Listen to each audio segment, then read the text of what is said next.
Didier Audineau, président de la maison familiale rurale de Commercy depuis 2014, nous reçoit dans son nouvel établissement ici à Commercy, dans l'emplacement des anciennes casernes. Il va nous retracer l'historique des maisons familiales rurales, puis il nous parlera du fonctionnement et de l'évolution de l'enseignement dans ces établissements. Didier, d'abord un mot sur l'historique. L'historique de la maison familiale de Commercy, elle a démarré à Buret-en-Vaux. Alors il faut savoir aussi que la première maison familiale a porté ce titre et a été fondée en 1937 à Lausanne, à l'initiative de l'abbé Granereau et du syndicat central d'initiative rurale. C'est une loi de juillet 1941, prise dans le contexte de la corporation paysanne, mise en place par l'État français sous le régime de Vichy, qui organise l'enseignement agricole postscholaire. Elles ont survécu à la libération et jouent aujourd'hui un rôle important dans l'enseignement agricole dans notre France. Donc, ici en Meuse, elle a été créée...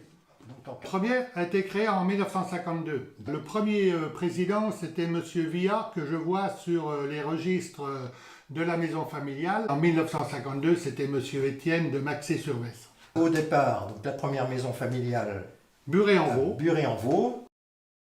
Alors nous voici aujourd'hui avec Yvette Fromont, à son domicile à Voide, mais elle est née à Orville en Ornois près de Gondrecourt et elle a connu la maison familiale rurale de Buret-en-Vaux.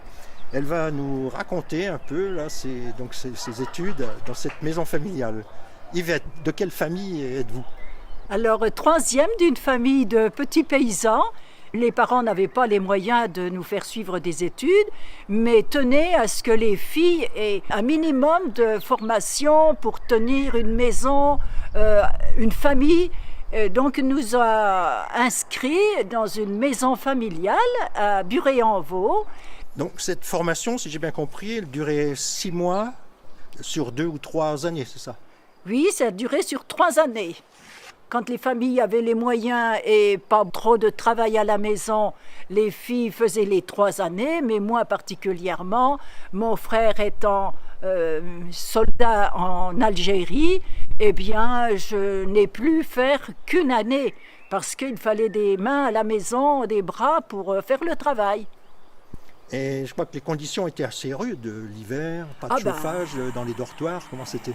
L'hiver, il fallait penser à avoir emmené la brique et la mettre à chauffer pour ne pas avoir trop froid dans un lit. Quand on rentrait dans le lit, oui, c'était pas facile, il n'y avait pas d'eau chaude, il n'y avait pas de chauffage. Et donc, en fin d'études, est-ce qu'il y avait un certificat? Normalement, oui. Quand on avait fait les 3 années, on avait un certificat. Oui, c'était reconnu qu'on était apte. On avait tout réussi. Il y avait quand même beaucoup de couture. Il n'y avait pas que l'alimentation. Il y avait à tenir une famille. Et vous vous souvenez un peu du nombre de filles donc dans les promotions? Une douzaine, oui. Une douzaine. Et c'était toutes des filles de paysans. Et les moniteurs ou les instructeurs, ils venaient d'où? C'était quand même des personnes très spécialisées qui étaient, les deux qu'on avait, elles étaient célibataires. Alors, il y a une anecdote, je crois qu'il y avait des cours pratiques pour tuer, on apprenait à tuer les lapins, je crois. Bien sûr, parce que quand on élève des bêtes, c'est pour les manger. Moi, je sais que je n'ai pas voulu tuer les lapins parce que c'est trop beau. Hein. Merci alors Yvette de ce témoignage. Merci encore. Mariette, en quelle année êtes-vous rentrée dans cette maison familiale? À l'automne 54 et puis jusqu'au printemps 55. Comment ça se passait? Je crois que c'est par quinzaine. On était à l'école 15 jours, oui. On rentrait à la maison et puis à la maison on avait des devoirs, c'est-à-dire dans la couture par exemple, on avait des chemises d'hommes, moi j'avais fait un corsage je crois.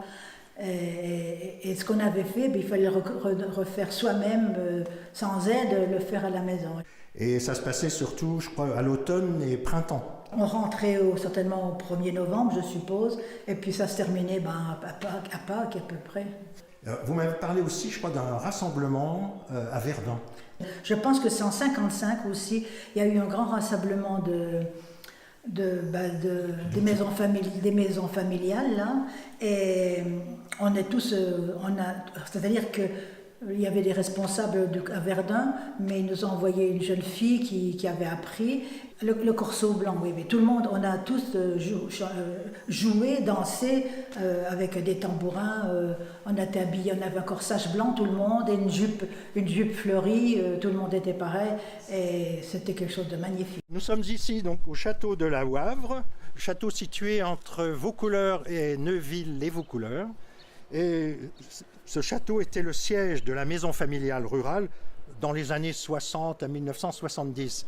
Et nous avons la chance aujourd'hui d'avoir Yves Cardot, qui exploite aujourd'hui la ferme, mais qui a connu les lieux, puisque son père était boucher à Vaucouleurs. On fournissait la viande, la charcuterie pour les cuisinières, pour nourrir les pensionnaires qui étaient là, quoi.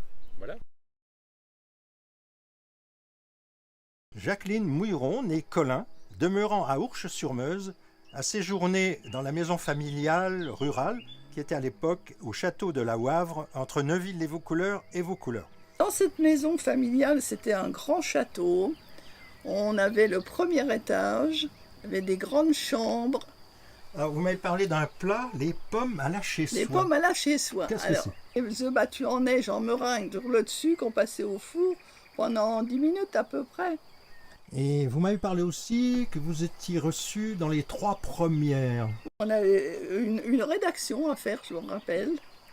Et les 3 meilleurs avaient le droit de concourir pour la fée du logis, 62-63.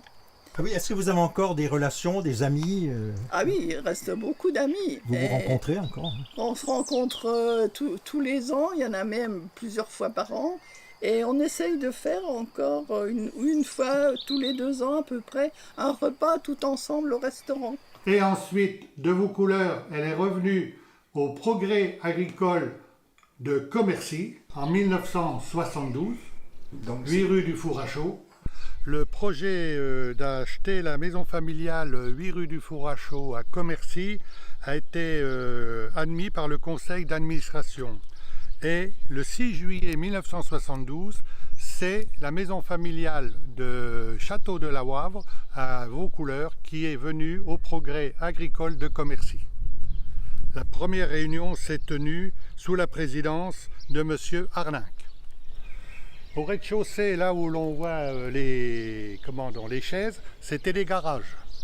Ensuite, au premier étage, c'était des bureaux et salles de classe. Et tout en haut, c'était l'internat. C'était des petites chambres avec 4-5 filles par chambre. Au bout de 2 ans, on a été obligé de redonner au lycée Henri Vogue et on est revenu dans un bâtiment qui appartenait à la région, qui était loué à la mairie. Et la mairie nous a aidé le bâtiment 2016 avant d'intégrer le quartier Oudinot. Suite aux travaux du 8 rue du Four à Chaud, la maison familiale n'avait plus d'internat et les élèves maintenant ont dormi dans ce bâtiment qui nous a été mis à disposition. Les filles et garçons occupaient le premier et le deuxième étage. Et dans les années, on va dire peut-être 98, au site Mon Plaisir. Et aujourd'hui, elle se trouve au quartier Oudinot dans les anciennes casernes du 8e ERA.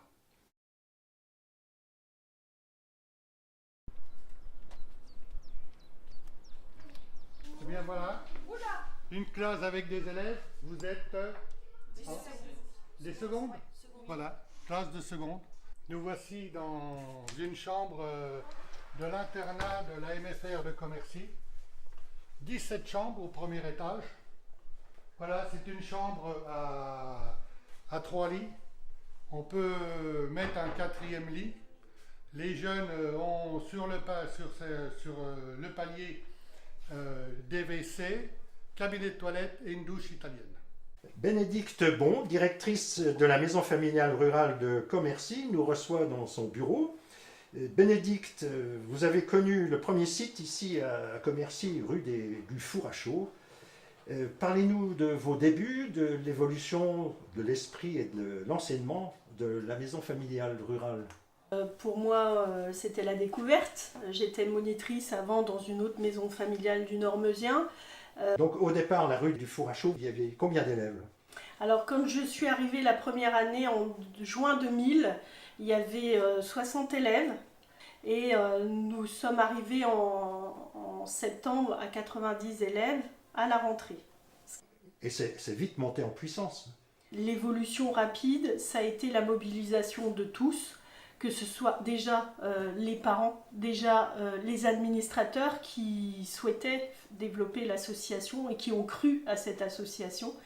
Et puis ensuite, ce sont les salariés qui se sont mobilisés pour pouvoir relancer un petit peu une dynamique autour de cette association.